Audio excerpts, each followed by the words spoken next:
If you consume one sugared beverage per day, your risk for diabetes goes up by 29%. 3 worst iced tea brands in the USA. The 3 worst soda brands in the USA. Absolutely no one should drink the number 1. Imagine a banker handing you a contract that says, I'll give you 2 minutes of cheap dopamine today, but in 10 years you owe me $50,000 in dental reconstruction and insulin. You'd laugh them out of the bank. But you sign that contract every time you hit the drive-thru. I've spent 15 years in finance spotting predatory deals, hidden fees, and toxic assets. And the most toxic asset legally sold in America is the modern soda. Companies are pumping extra syrup into the 40-ounce heavy sodas because sugar water was a 90% profit margin. They need you hooked. They're engineering a hyper-concentrated liability that blows up your blood sugar, melts your enamel, and locks you in for a lifelong metabolic debt. You're paying a premium today just to become a high-value customer to Big Pharma tomorrow. Let's check out these videos and see how they siphon your wealth one sip at a time. If you consume one sugared beverage per day, your risk for diabetes goes up by 29%. And that's if you have one. If you have two, 58%. And diabetes is now the main cause of death in 40% of death certificates. Exactly right. If you... Almost 30% chance of death?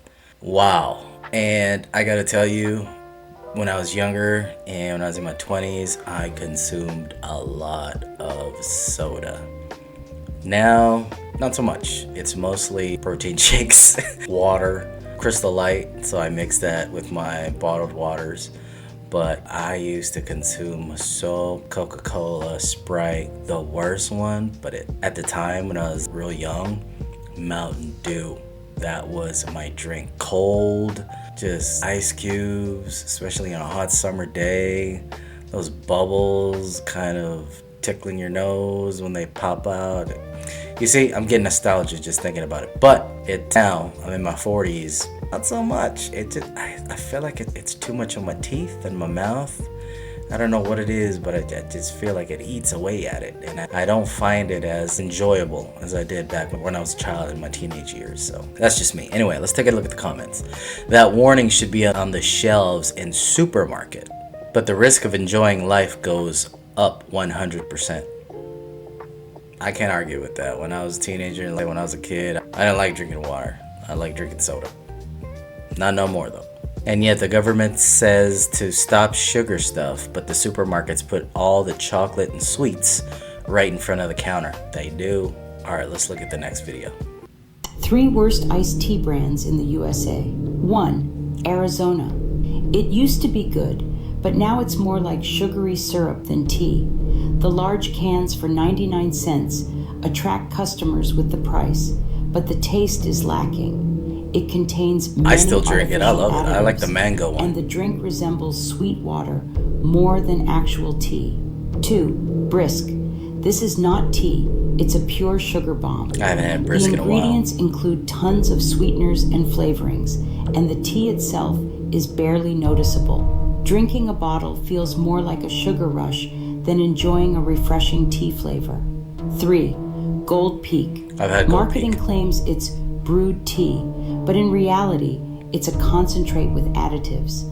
The taste is far from natural, and the unsweetened versions taste like just water with a faint hint of tea. Despite positioning itself as a premium brand, its quality is not much better than cheap alternatives. Well, I've had a bunch of Arizona tea. The one thing I gotta say about Arizona tea, it's always 99 cents wherever you go. You go to a dollar store, you go to a grocery store, you go to a convenience store, you get it from a vending machine, it's always $1. I don't know how they do it because inflation, I would think they would hike it up, but gotta hand it to them. And again, the making of this video is what? March of 2026. Future, I don't know if it will change, but it's been 99 cents for as long as I can remember. So that's one thing about them. Gold Peak, I've had Gold Peak. It's okay. I don't have it all the time. I probably have it, I don't know. I think I had it last year. I haven't had it in a while, so Alright, Worst iced tea. let's take a look at the next video. Let's take a look at the comments. Don't agree with the Gold Peak. It's very good. Gold Peak is the best. I'm down with Pure Leaf. That blackberry is fire. Alright, let's look at the next video. Study ranked the top 7 worst drinks for you to drink in America, and number 7 was Gatorade Zero. Number 6 was Muscle Milk. Number 5 was Fairlife Chocolate Milk. Number 4 was the regular red Gatorade Fruit Punch. Number 3 was the Starbucks Frappuccino in a glass bottle. Number 2 was the Arizona Green Tea with ginseng and honey. And number 1, which has shocked everybody, was the Core Power protein shake from Fairlife. Now, people swear on this protein shake up and down because it only has 170 calories. I've never had that. 14 Have y'all carbs, had that? and 26 grams of protein. But what the person who did the research said was, I made this number 1 because they are so highly marketed as a great source of protein and a healthy food, when in reality, they are a disaster to your metabolic health. She said that they use non-organic conventional dairy, which often comes from cows fed GMO corn, soy, and may contain residues of hormones and antibiotics, unlike grass-fed dairy. So now that this person has deemed the Core Power Protein Shake to be the worst drink for you in America, are you still going to be drinking it? I've never had it, so I can't say I'll still be drinking it, but I think the only one I've had in terms of bottled protein, because I usually get the Kirkland, I think it's like the chocolate flavor one, and I do 2 scoops for that with 10 ounces of milk, and I just shake it up in my shaker bottle. I want to say it's like that plant-based protein. I think it's 30 grams of protein.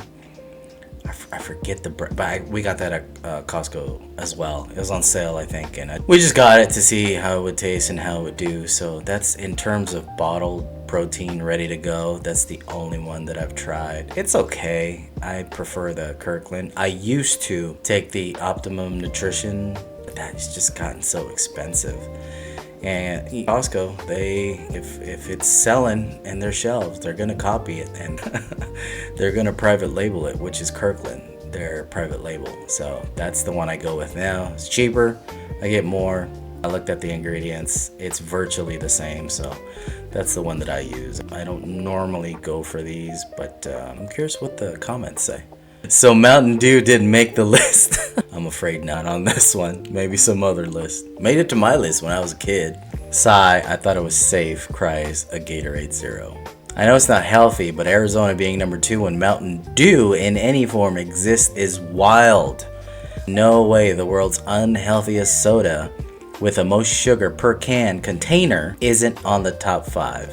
I didn't know Mountain Dew was that bad. Wow. Alright, well, let's take a look at some more. The 3 worst soda brands in the USA. Absolutely no one should drink the number 1. Number 3, Big Red. It looks radioactive and tastes like liquid popular bubblegum. here in Sweet, Texas. artificial, and impossible to finish without regretting your life choices. Number 2, Dr. Pepper. Yes, the cult favorite, but it tastes like 23 flavors fighting each other at the same time. Medicinal, overly sweet, and somehow flat and aggressive at once. Number 1, Mountain Dew. This is not soda, this is neon sugar acid. Sharp, syrupy, and chemically loud. One sip feels like your teeth are filing a complaint. Follow me before I expose the next American drink people pretend to love. Wow. By the way, I've never seen that. Whatever that is that he's drinking out of, looks like some sort of goo or, I don't know. Looks kind of cool, but kind of not. I guess you can double sup. You can double drink. Because it also has another siphon on the other side, so. The number 1, Mountain Dew, I had a feeling just because when I would get so hyper after drinking that when I was a kid. I remember playing basketball. Like I said, I didn't usually drink water much, but after a couple sips of that Mountain Dew, I would just get out there, be super hyper, shooting, dribbling, and all that. But again, now, like I said, not so much. My mouth, my teeth are a little bit sensitive to it, and just caffeine nowadays, it hits me different. I'm a little bit more sensitive to caffeine now compared to younger days, but I guess it's just part of aging, I guess. I don't know. But I love Dr. Pepper. Don't hate on Dr. Pepper. Y'all leave Big Red alone. It's amazing and my favorite. I feel like these folks are from Texas because Dr. Pepper, especially Big Red, is so popular over here. I gotta tell you. No Coke or Pepsi, the ones used to clean battery terminals, and the only one that makes since Mountain Dew. I didn't get that one. Alright. Let's look at another one. This was your personal opinion, I'd be fine with that. You rank, but since you said these were the worst in the US, Dr. Pepper should not be there. It is better version of Coke. There you have it. Here's the hard truth. That $3 mega soda isn't a harmless treat. It's a deferred medical debt. The syrup cost them pennies. Their margins are sky high, and you're the one paying for the cavities, the cardiovascular issues, and the chronic fatigue later. Big Food borrows against your future health. The Big Pharma waits to collect the interest. So stop subsidizing them with your life and your paycheck. Drink water, protect your assets, and keep your wealth where it belongs. Drop your worst soda habits in the comments and how much cash you think you burned before realizing it was garbage. Hit the subscribe button if you're done getting played by the system. Remember, make smart moves, not just loud ones. I'll see you on the next one.